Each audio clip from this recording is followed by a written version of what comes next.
लालपुर गांव में रामचंद्र नाम का एक व्यापारी रहता था।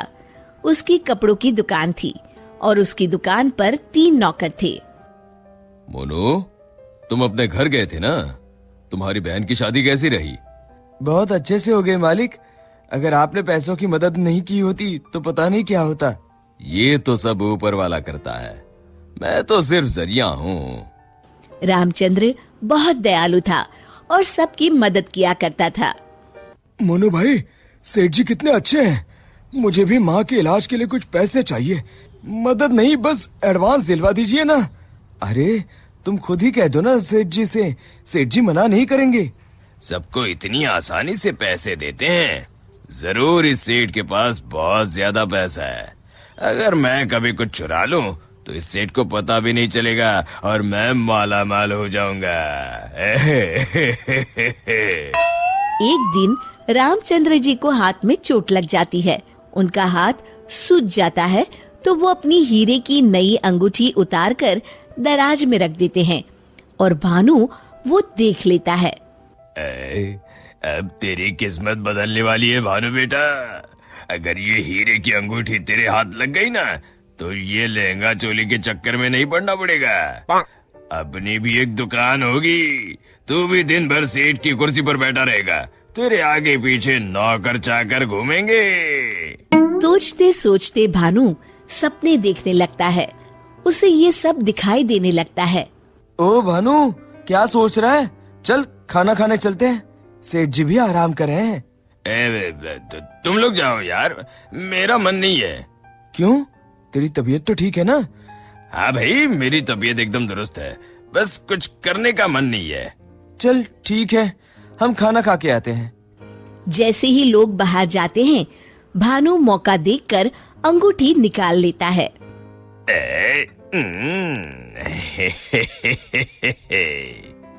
शाम के समय। आज का हिसाब खत्म करो बच्चों, अब दुकान बंद करने का समय हो गया है। जब वे दराज खोलते हैं, अरे ये क्या, मेरी अंगूठी कहाँ गई?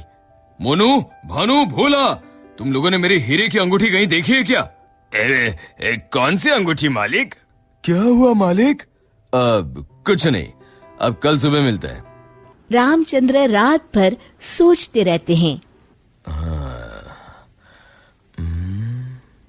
अगली सुबह। आज दुकान को दुल्हन की तरह सजाओ, हर आने जाने वाले का मुंह मीठा करवाओ, आज बड़ी खुशी का दिन है। ऐसी क्या बात है सेठ जी? दरअसल कई सालों पहले एक दिन मुझे एक हीरे की अंगूठी मिली। मैं उसे उठा के घर ले आया।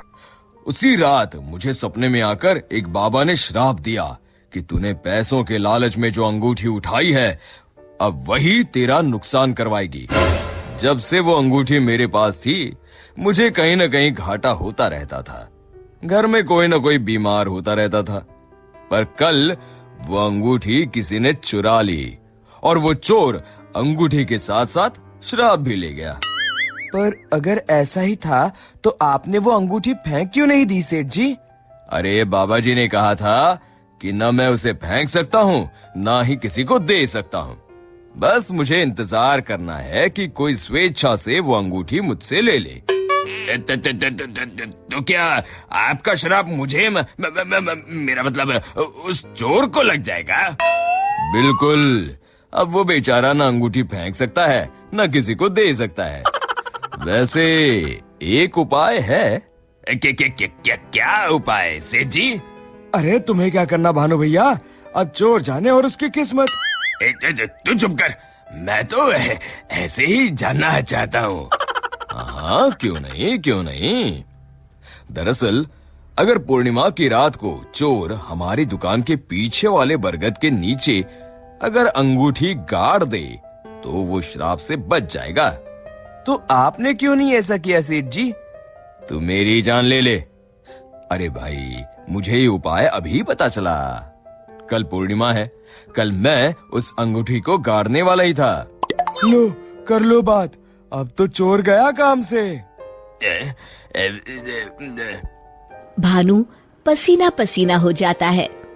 रामचंद्र अगली रात बरगद के पीछे छुपकर बैठ जाते हैं। तभी उन्हें एक परछाई आती हुई दिखती है। जैसे ही वो परछाई पेड़ के नजदीक आकर गड्ढा खोदने लगती है, रामचंद्र जी सामने आ जाते हैं।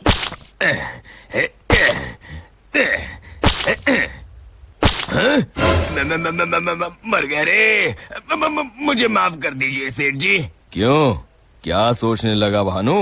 माफ कीजिए, मैं हाथ जोड़ता हूँ, आपके पैर पकड़ता हूँ, मुझे माफ कर दीजिए। मुझे इस शराब से मुक्ति चाहिए। ये क्या अगड़म बगड़म बोल रहा है? शराब से मुक्ति चाहिए तो प्रायश्चित कर और कसम खा, आज के बाद कभी चोरी नहीं करूंगा। नहीं नहीं नहीं नहीं नहीं करूंगा मालिक, मुझे पुलिस को मत सौंपिएगा, चाहे नौकरी से निकाल दीजिए।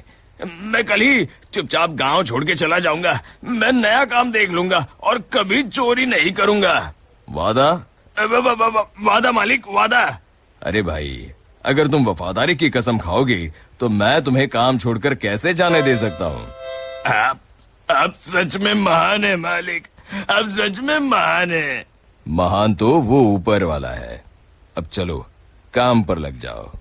शिक्षा: अगर किसी को अपनी गलती का एहसास हो जाए तो उसे माफ कर देना चाहिए।